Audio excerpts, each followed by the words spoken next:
बिस्मिल्लाहिर्रहमानिर्रहीम।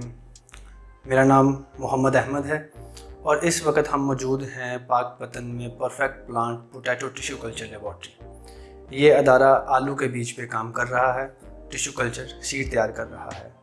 सबसे पहले ये समझना ज़रूरी है हमारे सब किसान भाइयों के लिए कि टिश्यू कल्चर की ज़रूरत महसूस क्यों होती है।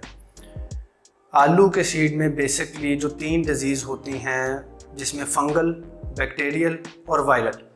फंगस और बैक्टीरियल का निचोड़ हमारे किसान के पास मौजूद है, स्प्रे की शक्ल में, पानी के साथ फ्लड करने की शक्ल में और सीड ट्रीटमेंट की शक्ल में। फंगल और बैक्टीरियल डिजीज़ को हम कंट्रोल कर सकते हैं। जो वायरल डिजीज़ होती हैं वो कंट्रोल नहीं की जाती, उसमें बहुत से वायरसेस आ जाते हैं जो कि पौधे के अंदर सरवाइव करते हैं।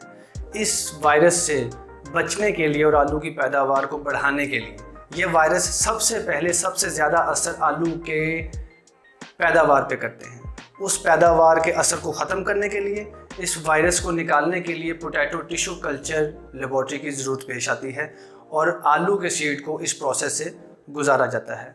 सबसे पहले हमारा ये होता है कि एक हेल्दीएस्ट प्लांट लेना है जिसकी वेरिफिकेशन की जाती है कि इसमें वायरस नहीं है।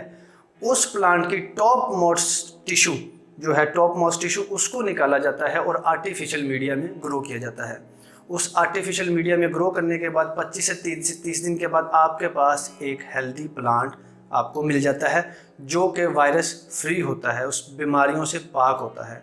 उस प्लांट को आप सीज़न में बाहर शिफ्ट करें, फर्दर कटिंग करके उसको बढ़ाएं, उसकी ज़्यादा से ज़्यादा तादाद हो। जब आप उसको सीज़न में बाहर शिफ्ट करेंगे तो उसके नीचे से मिलने वाला mini tubers basic nucleus seed कहलाता है और उस सीड को हम मल्टीप्लाई करके अपने फार्मर को दे सकते हैं, जिससे फार्मर 4, 5, 6 साल आसानी से, इससे ज़्यादा वो अपना सीड चला सकता है। और सबसे पहले ये समझना ज़रूरी है कि हर साल पाकिस्तान बहुत सा सीड बाहर के ममालिक से मंगवाता है। हमारे किसान भाई जो बाहर का सीड बाहर के ममालिक से मंगवा रहे होते हैं, आलू का सीड, वो नवंबर और दिसंबर में पाकिस्तान पहुंचता है। जैसे ही काश्त किया जाता है और उगाव होता है तो 80% मौसम उसका 70-80% मौसम जा चुका होता है। नतीजतन बीमारी की ज़्यादती, ज़्यादा स्प्रे, अखराजात का बढ़ना और नतीजा फसल की पैदावार भी पहले साल कम आना। इससे ज़्यादा बेहतरीन अमल ये है कि पाकिस्तान में लोकल उसकी सीड तैयार किया जाए और उससे किसान फ़ायदा उठाया जाए। पहले साल लगाएं या अगले साल या 3 साल, उसकी पैदावार को कोई फ़र्क नहीं पड़ता।